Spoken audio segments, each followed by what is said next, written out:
welcome to Herman Manyora's YouTube. My name is Jadil Kabiru. Excited that you're here for our political conversations to build this country as we're progressing with President William Ruto's administration. I'm here with Herman Manyora, political analyst, commentator. How are you? Fine, thank you. How's the going? Good. Everything is fine. There are talks now. Extremely fine. Yes. Everything is fine in the country. Yes, yes. Inakaa uko sawa kimfuko pia. Kimfuko hatuna. Hiyo ndio sasa hapo. Hapo ndo nimeshika. There's an uproar though over appointments. Jackson Ole Sapit, Archbishop of the ACK, they have come out strongly to say it is time for us to relook at the appointments. I was looking at a report given to Parliament about the number of employees by tribe in different government agencies, from NYS to KPA to the police service. All of them, it seems like it's only Kikuyus at the top, with a majority number, and then followed by Kalenjins and then Luyas. The situation in the country is as if Kikuyus are dominating every sector of government together with the Kalenjin. Is this the actual situation, or is this just some couple of organizations and groups that we cannot say it's only the Kikuyus and Kalenjins in government? You must begin where it should begin. We have refused to appreciate that Kenya belongs to all of us. And the only way to demonstrate that is at the top leadership of the country. So if 60 years after independence, only 2 tribes have been ruling this country, what did you expect? Because you see, those in power tend to be followed by their tribesmen. If you give somebody a job, the driver becomes his tribesman. The office messenger, the secretary. So it follows, therefore, those who have been in power will have their people there. Of course, one could argue that the Kikuyus again are many by dint of the population. But then that's not true, because they're only 17% of the population. The figures I'm seeing do not reflect 17%. But again, the Kikuyus have had a head start in terms of education. So if you are looking for somebody... education. If you are looking for somebody with a certain skill, the chances of landing on a Kikuyu are much higher than landing on a Rendile. Why is that so? Why is that so? Why do you say they have a head start? Where did that come from? I mean, if, for many years, Kagumo will produce more university students, more students going to university than the whole of Western Province. So what are you talking about? Where did I just want to, because I'm trying to get it right in my head, where did it come from that we're in a place where it's central region that has, as you say, a head start in education? Historical factors. Kenyatta was the first president, and therefore preferential treatment was extended to the Kikuyus. That you can't deny. Even when Obama was here, he said chances of a child sleeping hungry are higher in Siaya than in Kiambu. Chances of a child dying before age 5 are higher in Kakamega than in Nyeri. So head start in terms of producing the first president and all the good things that come with that.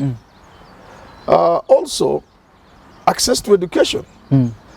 Very good schools are to be found in that region. The former White Highlands, dominated by the Kikuyus. Serious missions. Not these Ndundu churches of Jehovah and whatever they call them, Wanyoni. No. And they established schools and modern life. So you can say they were civilized earlier than the others. They went to school far. And another factor, proximity to Nairobi, which you could argue, why not the Maasai? The Maasai had their own way of life. They didn't allow the new system and thinking and cultures to distort their culture. And the Kambas the same. But the Kikuyus quickly assimilated. So being close to Nairobi, all these things have... So you're saying, based on these figures that we're looking at from the government... It could be a number of factors. We cannot really say it's because of the leadership we have now of President William Ruto. No. And in fact, even I heard sometimes, even I think the disciplined forces, there was a talk sometimes we need to hold other tribes to allow others to catch up. Those talks. I think there was a student of mine who was an army major. I think that was his docket. I think it didn't work. Somehow. I don't know whether it worked or I'm not very sure. So it is this thing that is an historical problem. But that is hardly the problem. That's not the problem. The problem is the top. It's not these cleaners and what have you that we are being given on TV, those figures you are talking about. That's not the problem. That one you can explain by the factors I've explained. And that has nothing to do with building or not building the country. So we go back to the appointment. It has to be the top. For how long shall we continue having Kikuyu Kalenjin at the top? That is what Kenyans must deal with.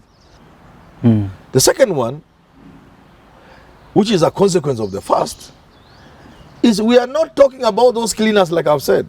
Those clerks in those on the list you are saying. It is who heads which parastatals. It is who heads which ministry. Ministries are not the same. Some people want us to believe so, as if we were kids. We are not kids.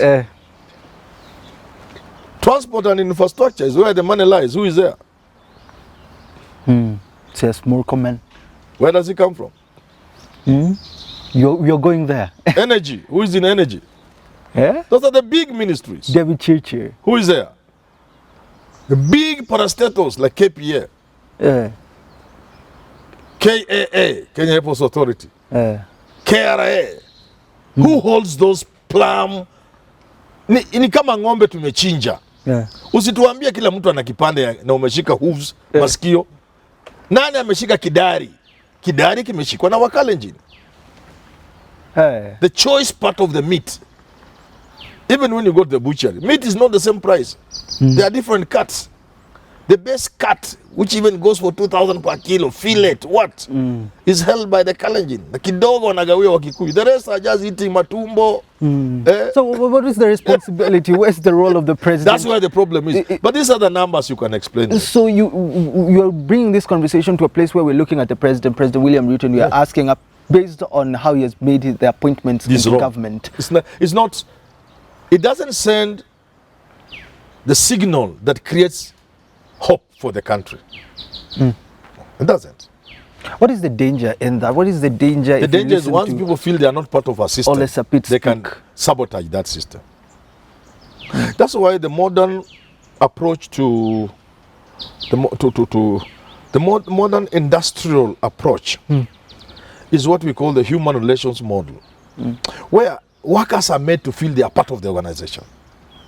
And little things like not having a special toilet for the CEO, not having a special lift like in the ministry for the big boys. If you go to Treasury, this lift serves officers on job group N and above. When you remove things like those, having a canteen where the CEO of Safaricom eats, Bob Colmo, I was there, I saw. He's there with the rest of the people.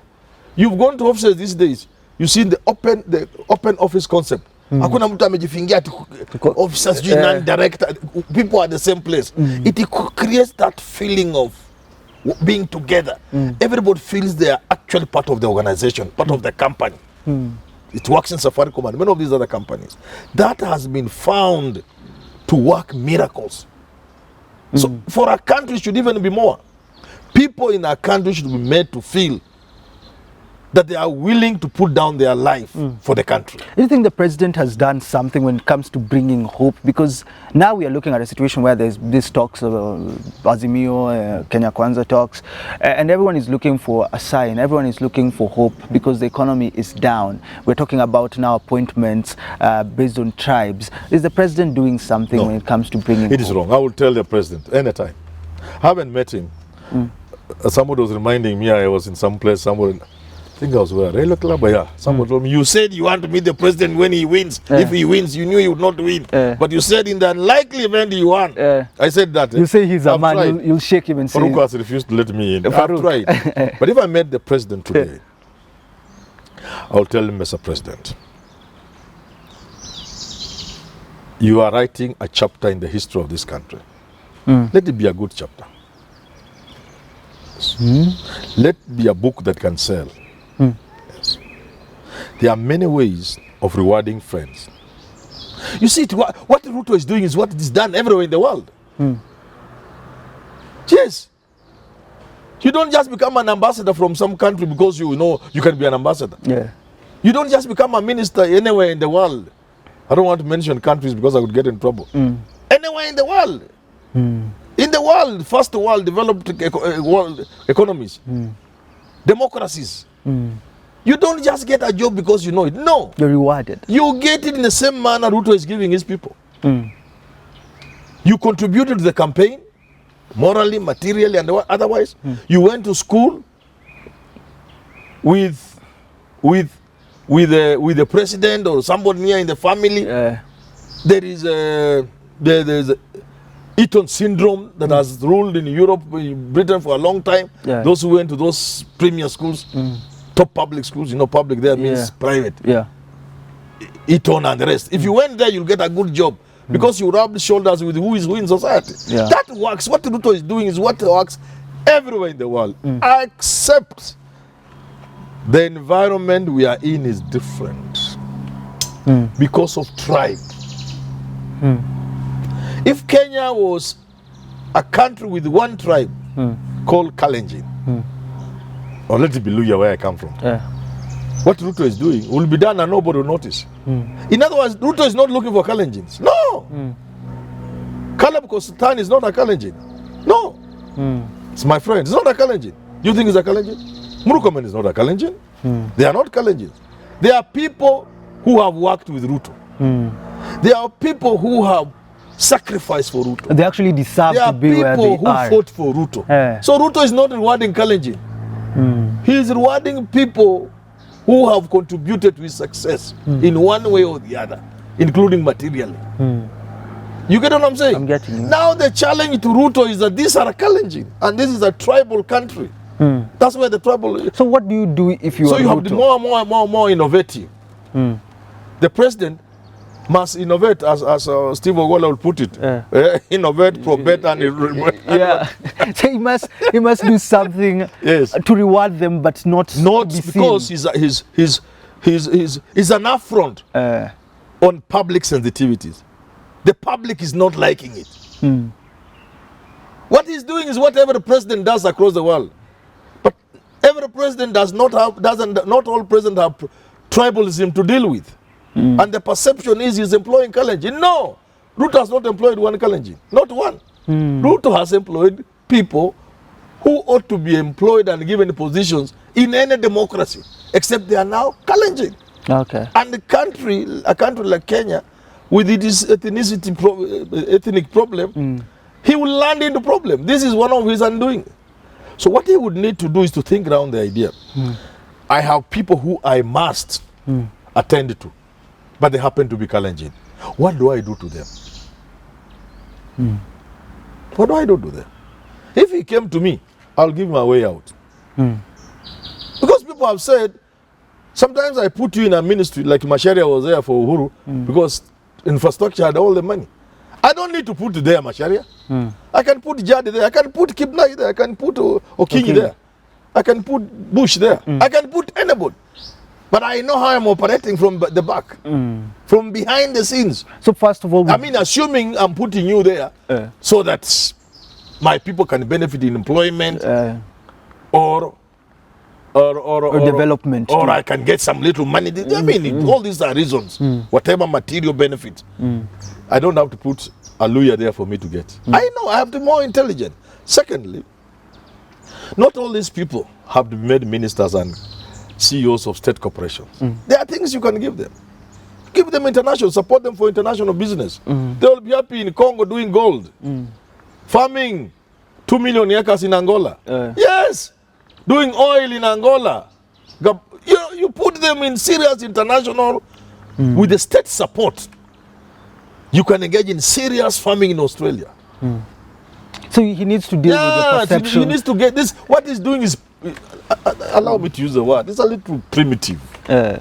It's not a good word to use when you are referring to your president. In other words, primitive to mean you don't want to scale the thinking. There will be a better way to do it. You've always said you have a problem with thinking. You have a problem you need just do a bit of it. Just, if you give it a little more thought, a little more attention, you'll find I can send Murkomen to Angola to do oil business. He'll be even happier. Because by the time he's 50, he'll be a multi-billionaire, having earned really money in business. Only that the state has supported him. Okay. I can take Caleb Constant to Europe. and layers bringing in investors, and is earning commissions like Jimmy Wanjigi does. Just commission, looking for investors in certain sectors. I tell Chilichil, you know about oil. You look for investment in the energy sector. Be the link between the investors from across the world and the state and the exploitation of clean energy like solar. And you are cut off 1% or 2%, it will make you a multi-billionaire. Chilichil will be happy. What I'm saying is a question of looking at not doing it in the most primitive to mean most basic. Okay. Primitive as opposed to sophisticated. You know, people reading the word primitive, they think backwards. No, primitive as opposed to sophisticated. A primitive system must be measured against a sophisticated system. So primitive moves will produce the sort of thing we are seeing with all the backlash. Okay. So the problem with this tribalism, you need a little sophistication. The problem you say is all about thinking, how to deal with it. It's not a bad thing. It's a small matter. You're saying it's not a bad thing that Murkomen has been rewarded. Murkomen is not a Kalenjin. He's just a person close to the president. The perception but now in Kenya, he becomes a Kalenjin. Okay. If it was in Europe, nobody would have noticed. And the people who knew know, yes, this guy was next to the president. Some of these people sacrificed a lot. Murkomen was kicked from his house leadership, wasn't he? Yeah. That's them. But even your children in school go through the embarrassment and shame. So he did all that for Ruto. You stop the blows for somebody. He has to reward you. But then unfortunately, the tribal angle in this country leads us to where now we are, with the Anglican Church coming out. And remember, Sapiti was a man who shamed himself in the eyes of many Kenyans by what he did at Bomas for Ruto. Now here is the same man saying it's bad. So it must be really bad. And for the president, I will urge him, you may not have to sack anybody, but please stop there. Just stop there. Let the president stop there. Recently, there was this in a teach. The country was almost on fire. I just urge the president. These are very good people. Most of them are competent people. I always tell people, few people can think like Chirichiri. Very sharp man up here. But it's Chirichiri, the name. Ngetichi juzi imeleta shida. Ukiongeza ngeno kesho. Alafu leting. Oh, bwana. But these are good people. Give them something else. Okay. Mr. President, you're writing your book just as C.S. Duale launched his, and it should be a book that can be read. Until we do talk again, have yourself a lovely rest of your day. We absolutely appreciate everyone that has been supporting us via M-Pesa. We don't take it for granted. Have a good day.